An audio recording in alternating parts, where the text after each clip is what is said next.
जैसा कि दोस्तों प्रीवियस वीडियो में हमने हिरुडिनेरिया के मेल रिप्रोडक्टिव आर्गेन के बारे में डिटेल से जाना था और पूरे टॉपिक को मैंने आपको एनिमेशन के थ्रू समझाया था और बड़ा ही अच्छा और इंटरेस्टिंग वीडियो था। अगर आपने वो वीडियो नहीं देखा हुआ है तो उस वीडियो का लिंक मैंने ऊपर आई बटन में और नीचे डिस्क्रिप्शन बॉक्स में दे रखा है।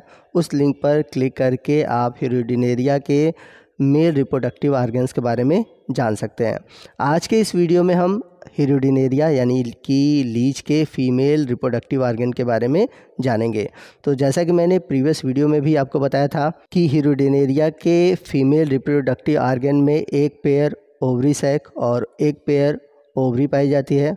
उसी के साथ साथ एक पेयर आपको ओविडक्ट भी देखने को मिलेगा और एक कॉमन ओविडक्ट होता है और एक वजाइना होती है। तो आइए सबसे पहले हम बात करते हैं ओवरी सैक और ओवरीज की। The ovary sac are white bodies lying in the 11th segment by the side of the ventral nerve cord।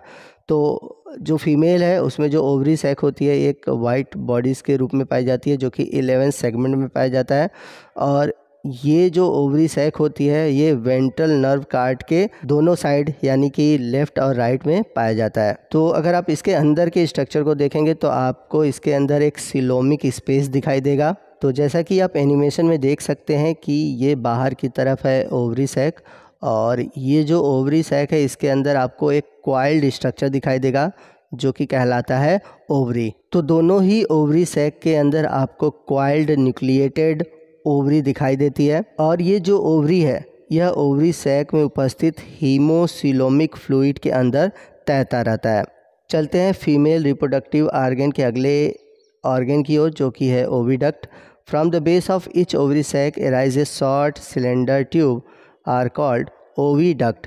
तो जो ओवी सैक है उससे एक छोटा सिलेंड्रिकल ट्यूब निकला होता है जिसको हम बोलते हैं ओविडक्ट। तो आपको बता दें कि ओविडक्ट की भी संख्या 2 होती है यानी कि ये भी पेयर में पाए जाते हैं यानी कि 2 ओवी सैक हैं तो 2 ओविडक्ट भी होते हैं और ये दोनों ही ओविडक्ट वेंट्रल नर्व कार्ड के लेफ़्ट और राइट में देखने को मिलते हैं। तो यहाँ पर इमेज में आप देख सकते हैं कि ये जो ब्लिंक कर रहा है, ब्लिंक करते हुए आपको दिखाई दे रहा है, यही है ओविडक्ट जो कि एक छोटा सा ट्यूब लाइक स्ट्रक्चर है जो कि निकला हुआ है कहाँ से, ओवी सैक से। अब ओविडक्ट के बाद एक पाया जाता है कॉमन ओविडक्ट। ठीक है, the oviduct of 2 side unit to form a common oviduct which is like an S. यानी कि जो ऊपर की ओर ओविडक्ट थे जो कि लेफ़्ट राइट से आ रहे थे ये दोनों साइड से एक कॉमन ओविडक्ट में खुलते हैं और ये जो कॉमन ओविडक्ट है ये आपको इंग्लिश के अल्फ़ाबेट एस की तरह दिखाई देता है। तो आप जैसा कि एनिमेशन में देख सकते हैं आपको ये ब्लिंक करते हुए संरचना दिखाई दे रही है, यही है कॉमन ओविडक्ट। अब ये कॉमन जो ओविडक्ट है वह लीच के कौन से सेगमेंट में पाया जाता है, ये पाया जाता है 11th सेगमेंट में। At the junction of oviduct is a mass of unicellular albumin gland opening into common oviduct. तो जहाँ पर ओविडक्ट का जंक्शन होता है वहीं पर एक यूनिसेलुलर मास पाई जाती है जिसको हम बोलते हैं एल्ब्यूमिन ग्लैंड जो कि कॉमन ओविडक्ट में खुलता है। The common oviduct open into pear shaped muscular vagina. तो ये जो कॉमन ओविडक्ट है ये एक नाशपाती के आकार के मस्कुलर वजाइना में जाकर खुलता है। तो यहाँ पर एनिमेशन में आप देख सकते हैं आपको वजाइना दिखाई देगा जो कि एक पियर शेप्ड स्ट्रक्चर है। तो वजाइना की बात करते हैं। The vagina is a large pear shaped muscular bag lying in the posterior part of the 11th segment. तो जो ये वजाइना है जैसा कि मैंने बताया था ये आपको एक बड़ी नाशपाती के आकार की संरचना दिखाई देगी जो कि पोस्टीरियर पार्ट में पाया जाता है 11th सेगमेंट के। In increase in size during the breeding season, यानी कि जब इनका ब्रीडिंग सीजन होता है उस दौरान ये साइज़ में बड़े होते हैं। And also become internally throne into a large number of longitudinal fold. और यही आगे जाकर जो सेकंड एनुलस है 11th सेगमेंट का उसी में जाकर ओपन होते हैं यानी कि ये फीमेल जेनाइटल अपर्चर में जाकर ओपन होते हैं। तो जो ओवा होता है इसका फॉर्मेशन होता है ओवरी से। अब ओवरी से जो ओवा होता है वो आता है ओविडक्ट में, ओविडक्ट से आता है वजाइना में और वजाइना में आकर ये कुछ समय के लिए रुकता है। आइए चलते हैं, अब हम देखते हैं कि मेल और फीमेल में कैसे कॉपुलेशन होता है यानी कि मैथुन कैसे होता है।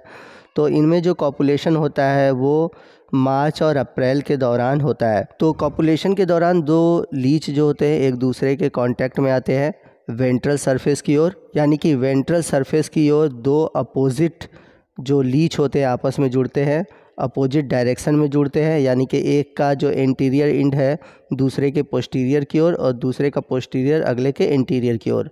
तो इसके बाद होता क्या है कि जो मेल पार्ट होता है पेनिस, वो क्या कहता है दूसरे लीच के वजाइना में इंसर्ट करता है, जिससे कि जो स्पर्मेटोजोआ है अब ये क्या होते हैं वजाइना में पहुंच जाते हैं। तो मेल और फीमेल का जो कॉपुलेशन होता है वो जनरली या तो ज़मीन पर या फिर वाटर में होता है। कुछ ही घंटों के बाद जो दोनों लीच होते हैं वो एक दूसरे से अलग हो जाते हैं।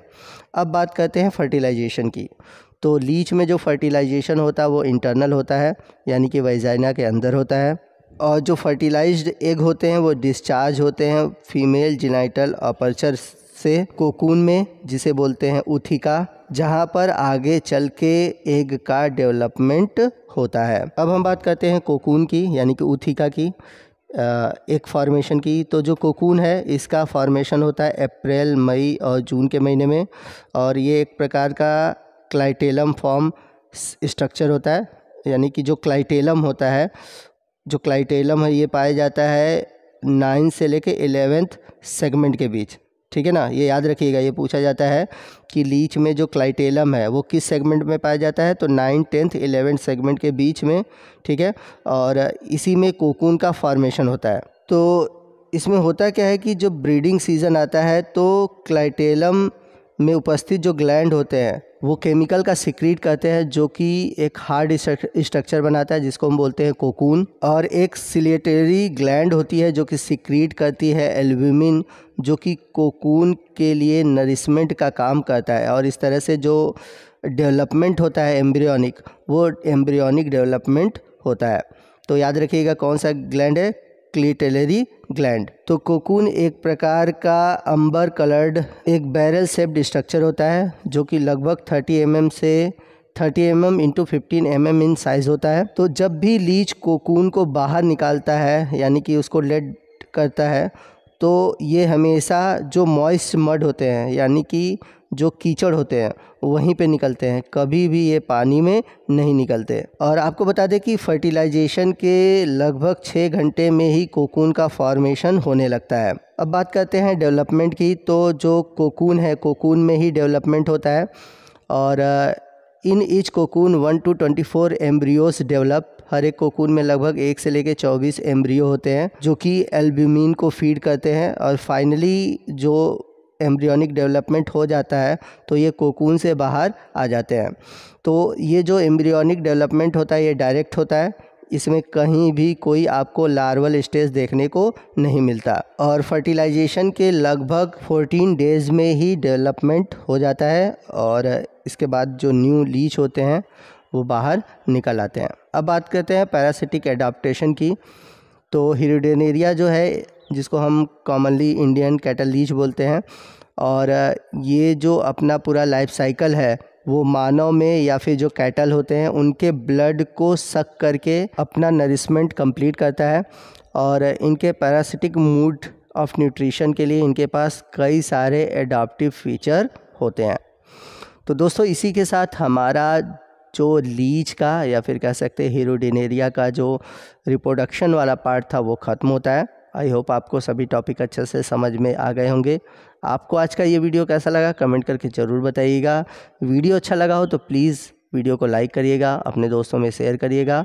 और यदि अभी तक आपने हमारे चैनल को सब्सक्राइब नहीं किया हुआ है, प्लीज़ हमारे चैनल को सब्सक्राइब कर लें, और बगल में जो बेल आइकन है उसे ज़रूर प्रेस कीजिएगा, ताकि जब भी मैं इस तरह के इन्फॉर्मेटिव वीडियो अपलोड करूं उसका नोटिफिकेशन आपको मिलता रहे। तो मिलते हैं अगले वीडियो में अगले टॉपिक के साथ। तब तक के लिए जय हिंद, जय भारत।